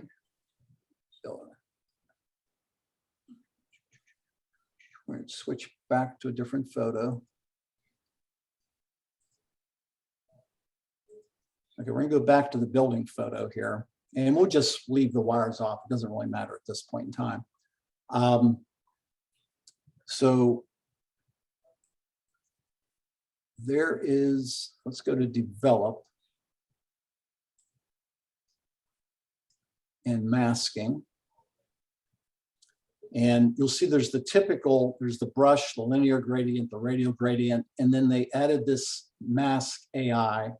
And I think this is similar to what you have available in Lightroom and Photoshop now, but just to show you this.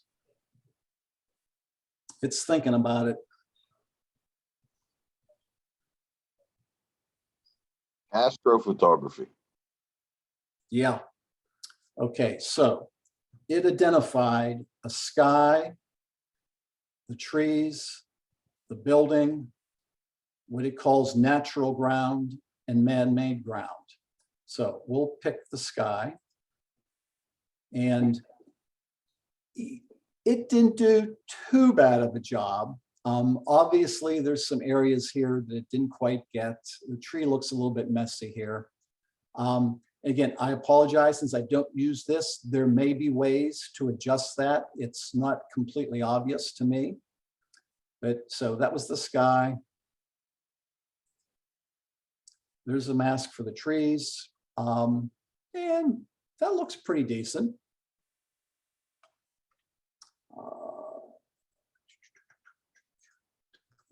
Architecture. There's the building. This is kind of connection. Well, I guess, yeah, it just missed, or it added this little bit here, which I think is not the building itself. Yeah, I'm not sure why I grabbed that part, but not too bad of a job. Natural ground. Why it didn't get all the grass, I really couldn't tell you, but it didn't. And then man-made ground. And there it did a half decent job. So. Why didn't you get the curb? Don't know. Don't know. How's it yellow? Could be. So this AI masking is available in, I don't know if it's available in all the tools. I haven't bothered to really check, but it's available in at least a number of them. So that could save you some work. Okay, we've got 10 minutes real quickly. I'm going to pick on my oldest grandson here. God, if he knew I was doing this, he'd kill me. Okay, as most teenagers do, they've got some blemishes.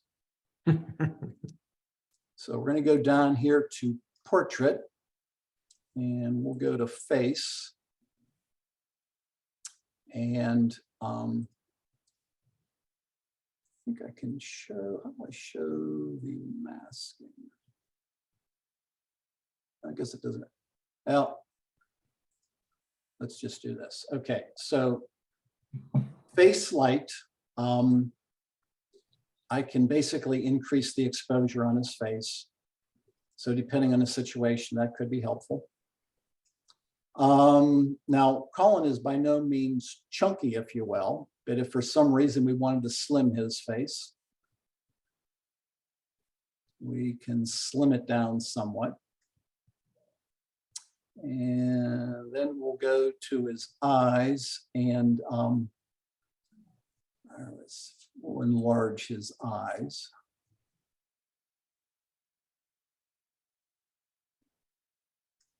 And there's not too many whites showing there. We'll zoom in and just see what this did here in a little bit.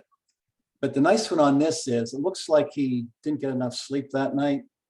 So dark circles removal. We can kind of rid him of most of that. And what I wanted to show you was the skin. And we can get rid of some of the, oops, I'm sorry, skin defects removal. That's the one I wanted to do. So that cleaned him up a little bit. Didn't clean him up completely, and I'm not sure why that is, but it did a half decent job cleaning up his face. I think that's all I wanted to show you on that one. And we can just do a before and after on that one. So there was the original, and there's the new. Kind of cool. And we'll do one more.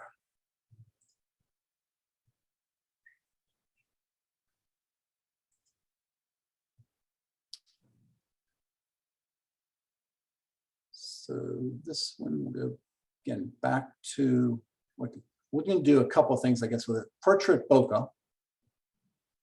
So it basically looks for a person in the photo and it masks her. And then this amount, if you watch the background, it's basically going to blur out the background. So there's there's before and there's after. And kind of with that, the relighting controls, kind of similar here. I can adjust, in this case, the background, darken it down some. I'm not sure if I want to warm them up. The depth correction, again, I think it establishes kind of where the background begins and the foreground begins. And then we can do one more thing with her. The body shape, and I'm not sure, I haven't played with this one with her, so I'm not quite sure what she's going to happen to her.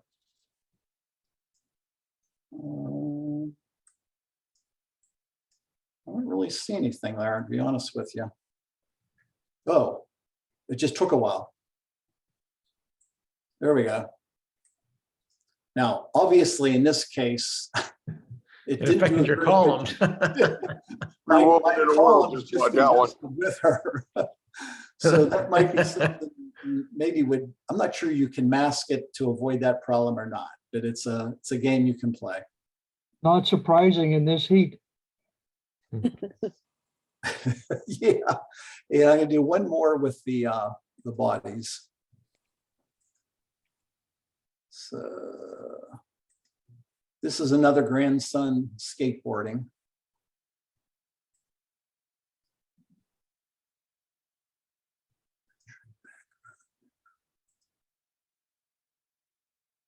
Guess we kind of did this with the other photo. I think it shows up better here, though.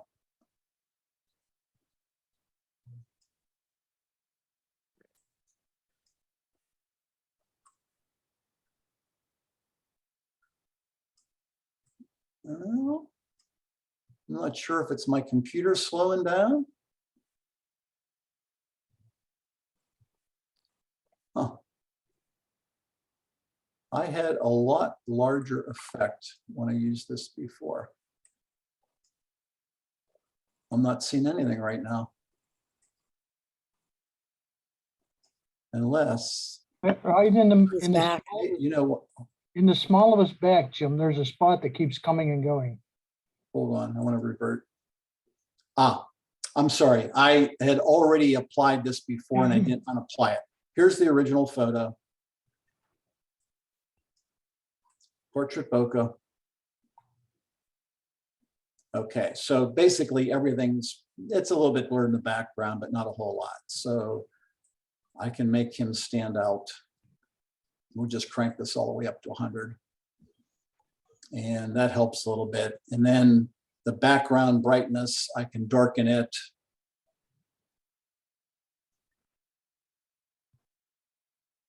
And that kind of jumps him out a little bit more. So kind of interesting. And we're almost at 9, and that's all I wanted to show you. So I guess since we have a few minutes, oh, that happens to be the mask it did on it. Does anybody, and I know I probably won't be able to answer a lot of your questions, but I hope that gave you a general idea of some of the different tools that are available in the software and somewhat how they work, or in some cases don't work all that well. So any questions, comments, suggestions? Well, the only thing. 10% off? Be in WPS 10? Mhm. Yes, Yeah, WPS 10 is the code. Is that what you're asking? Yeah. Yeah. Yes.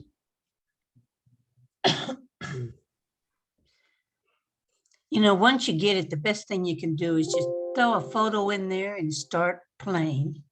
Just like you would with Lightroom or Photoshop, just play with it and you'll find out exactly how easy it is. But I love them both. I use them all the time. And the recommendation is to One purchase both. that I didn't show was the fog. In the photo I had selected for it, to be honest with you, I didn't think it worked all that well. Have you played with the fog at all? I've messed around with it a little bit. I haven't been excited by the fog one yet. Let me just real quickly, since we have a little. Yeah, I played around with it a little bit too, but That's under atmosphere. Yeah. And you can do fog, layered fog, mist, or haze. We'll just stick with fog. And you can select the amount, and I'm going to just crank it all the way up to 100. And so in this case, it looks like it knows the difference between what's way back and what's in the foreground. But I can adjust that with the depth. So it'll bring the fog forward into the photo, at least somewhat. There we go. And then the lightness, I think, just controls the relative. That's a little bit on the darker side. So anyway, I guess in that case, maybe it's not too bad. The other photo I played with, it didn't seem like it did a very realistic job. As with pretty much any AI thing, it depends on the source photo. So, you know, some of the things it's going to be able to do easier than other things. Yeah. And then the next photo, like this one with the fog's not bad, really. That's probably the best one I've had. That's really not bad. If you darken that whole photo up just a hair, it'd probably be perfect. Yeah. But you know, and then the next photo you try to add fog to it, it just doesn't work. It's not that good. Yeah. Same thing with the sky. Is the sky with the bridge picture and the sky with the other picture, it's perfect. Or the sky with that, it's not bad at all when you do the enhancement on that picture. So it just depends on the source picture, really, as to what works the best and what doesn't work. But I've had pretty good luck with it so far in using it, and I've been pretty happy with it.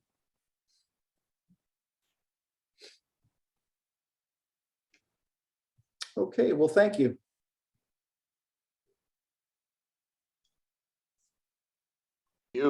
Thank you. great presentation, Jim. Thanks, Jim. Very interesting. Yeah, thank you, Jim. Now I see how the Kardashians edit their photos. Yeah. I know. Especially when I saw Thank you, Jim. that column. Yeah. Yeah, beware of dating sites. Yeah, really. I'll make my purchase tomorrow. Did a good job. Do you get a cut out of these fees? The club does. Oh, okay. Yeah, if you buy it and use the WPS 10 code, it gets you a 10% discount. Okay, And then the club gets a little kickback from that. good. I only have Lightroom, so this is very eye-opening to me. And I just bought Lightroom a month ago, so my head's kind of spinning right now. Good job, Jim. As always, Jim, thank you. Yep. Yeah, very nice, Jim. Thank you. Yes, thank you. All right, guys. That brings us to 9 o'clock. If there's nothing else that anyone wants to say,